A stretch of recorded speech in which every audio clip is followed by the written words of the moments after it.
अस्सलाम वालेकुम गाइस, आज मैं आपके साथ बीफ पाया ग्रेवी की रेसिपी करने वाली हूँ शेयर। तो सबसे पहले मैंने लिए थे बीफ के पाए और बीफ के हाफ़ पाए थे। हाफ़ मैंने पहले एक दिन पका लिए थे।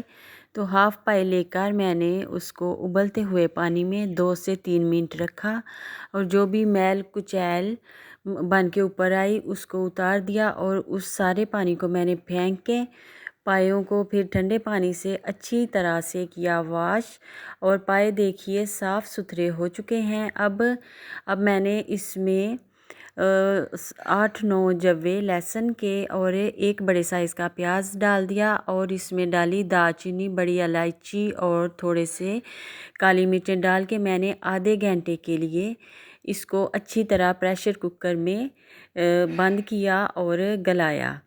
तो देखिए अब ये किस कदर गले हुए हैं या कि नहीं।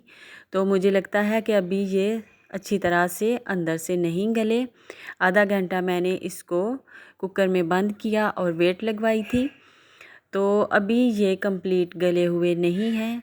तो मैं दोबारा से इसको कर दूंगी बंद और दूसरी साइड पे मैं चाय बना रही हूँ अपनी फैमिली के लिए।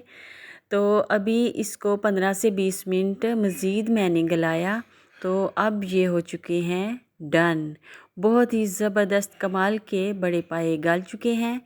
तो लोग तो 1 घंटा बड़े पायों को प्रेशर कुकर में बंद करके वेट लगवाते हैं। तो मैंने तकरीबन 45 मिनट सारा मिला के इसको गलाया, कुकर को बंद किया।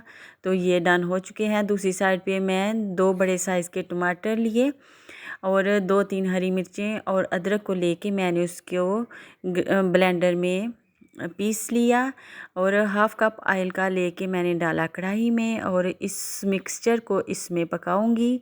और ये जो मिक्सचर है इसको 5-7 मिनट ज़रूर पकाऊंगी। चीज़ों का कच्चापन फील नहीं होना चाहिए। अब इसमें मैंने ऐड किया अजवाइन और सूखी मेथी कूट के मैंने डाली। इसकी बहुत अच्छी खुशबू होती है। और दूसरी साइड पे नमक, हल्दी और रेड चिली पाउडर मैंने इसमें ऐड किया। तो टमाटरों का पेस्ट बनाया हुआ था। तो ऑलरेडी इसका कलर बहुत ज़्यादा रेडिश हो रहा है।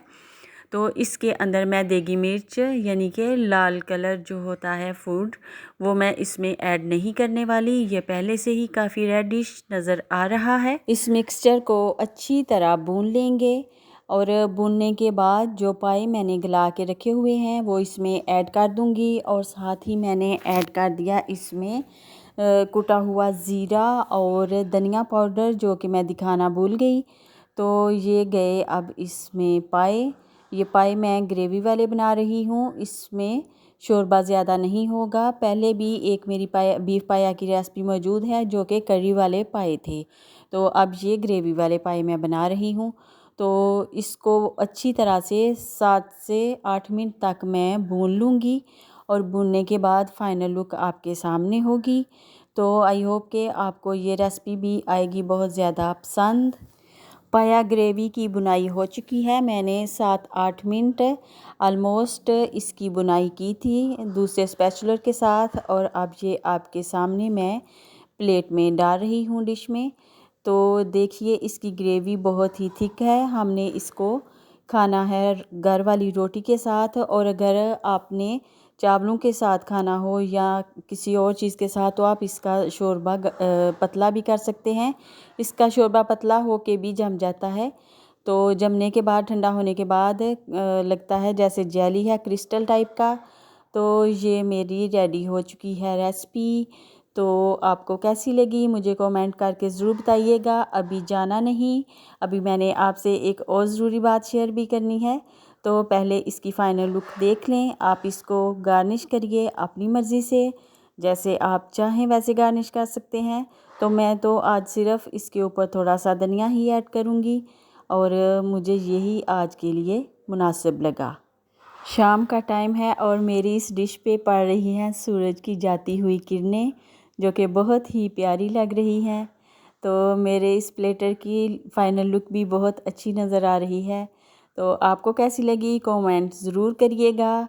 आप लोगों की राय बहुत ज़्यादा अहमियत रखती है। तो चलिए मैं आपको बताती हूँ कि मैंने दूसरी चीज़ कौन सी आपके साथ शेयर करनी है। यानी कि मैंने ये बताना था आपको कि जब ये सालन हो जाए ठंडा, तो ये देखिए मेरी कढ़ाई में ठंडा हो चुका है। तो एक साइड से मैंने थोड़ा सा निकाला और सारा ऑयल उधर आ जाएगा। कढ़ाई को थोड़ा सा मैंने टेढ़ा किया और ऑयल को निकाल लेंगे, क्योंकि तरी जो होती है सालन के ऊपर खाते हुए अक्सर लोगों को गोता लग जाता है। तो इस चीज़ का ध्यान करना चाहिए। और जो भी सालन वगैरह बनाएं तो फाइनल लुक के बाद उसकी तराई वगैरह उतार लें और बाकी दूसरे सालन में भी आप यूज़ कर सकते हैं।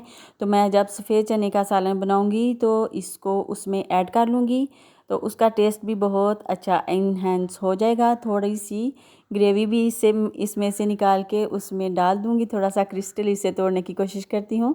क्रिस्टल मीन्स ये पाई का जो होता है जमा हुआ ठंडा सालन। तो आपको कैसी लगी ये मेरी टिप? तमाम सालन से तरी वगैरह निकाल लिया करें। और ये देखें मैंने निकाली। अगर आपको पसंद आई हो ये टिप तो मुझे कर दें सब्सक्राइब। Good bye. काकी को रखिए दुआ में याद। अल्लाह हाफिज़।